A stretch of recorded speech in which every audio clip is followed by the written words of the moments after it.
Hi, everybody. My name is Kelly Ackert, and I'm a registered dietitian with McKibben and Monte. I wanted to talk to you a little bit today about some of the services that I can provide for the families who work with McKibben and Monte, and just some of the ways that I can be of help to those kids. One of the things I get most often is families who are struggling with their picky eaters. So that was the one thing that I would wanted to talk to you about today, and just give you some ideas about how I help those families. So I'll share my screen here. Help is needed. Help, my child is a picky eater. First, let's talk about what typical eating is for toddlers and preschoolers. Usually, babies who are advancing into solid foods will try anything and everything. They're very adventurous eaters. But it is very normal to become more selective as toddlers become more independent and opinionated. They certainly start developing their own opinions about what they do want to eat. So that's very normal. It's also very normal for intake to vary greatly from meal to meal and from day to day. A lot of kids eat hardly anything at one meal or one snack or in an entire day or maybe 2 or 3 days, and then they kind of make up for it in the next days that follow. So that's very typical as well. It's also very typical for as growth rate slows down, which does happen as babies grow very quickly and they're very hungry. But as growth rate slows, so does appetite. And that's very normal and appropriate as well. During this time, that's why we focus on variety of foods and not necessarily volume. A lot of these kids seem like they're hardly eating anything at all. And that just seems like such a small amount, but that's pretty typical of toddlers. We focus on variety of foods.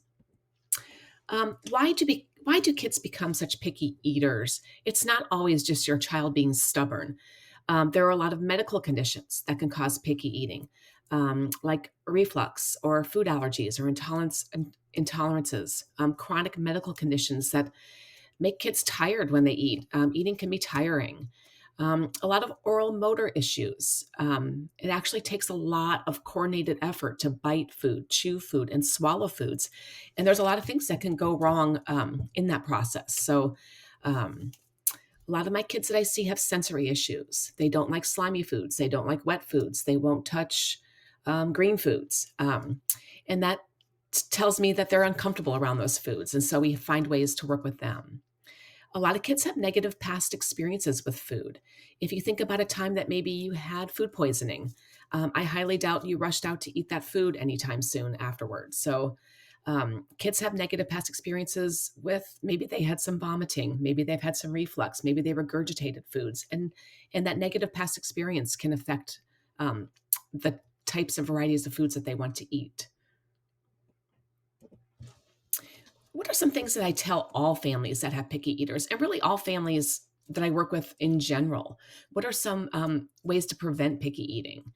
The number one thing you can do is expose your child. Expose to a wide variety of foods and textures.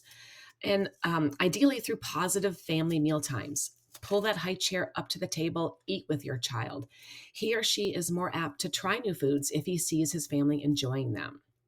Mealtimes should be fun and stress free. Try to take the stress out of mealtimes. I know you're uber focused on watching how much he or she might be eating, but try to just accept how much and which foods your child eats at each meal or snack. You can only control what foods are offered, when they're offered, and where they're offered. And only your child can decide how much he'll eat, if at all. So try to take some of that stress off of yourself. Um, Offer foods without stress, without pressure, without bribes.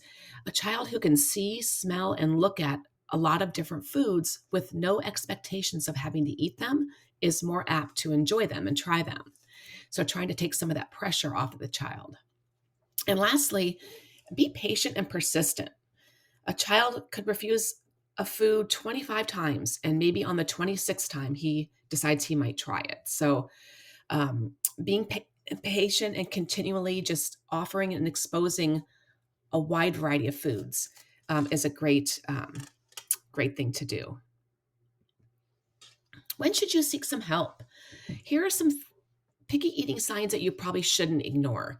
If your stress levels are very high at meal times, a professional can help you with that.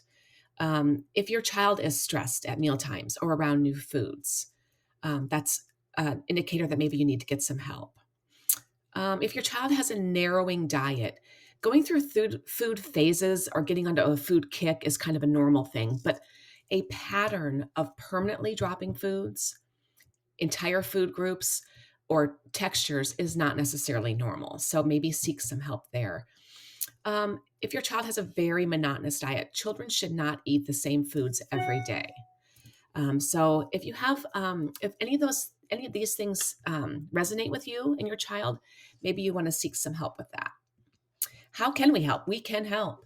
A dietitian can evaluate the current eating habits, food intake, preferences, and offer suggestions for exposing your child to new foods and expanding that list of foods that he or she will eat. A dietitian and or occupational therapist can help work you through some ideas for children who are stuck on a preferred texture. I see a lot of kids who only eat crunchy foods or only eat soft, wet foods. So we can help gradually introduce new textures and work with you on that. Picky eating is not the only types of families I work with. I work with kids who are failure to thrive. They're not gaining weight. They're not growing. I work with kids who have food allergies. Parents need help with labels or in the grocery store. So there's a wide variety of things I work with families on.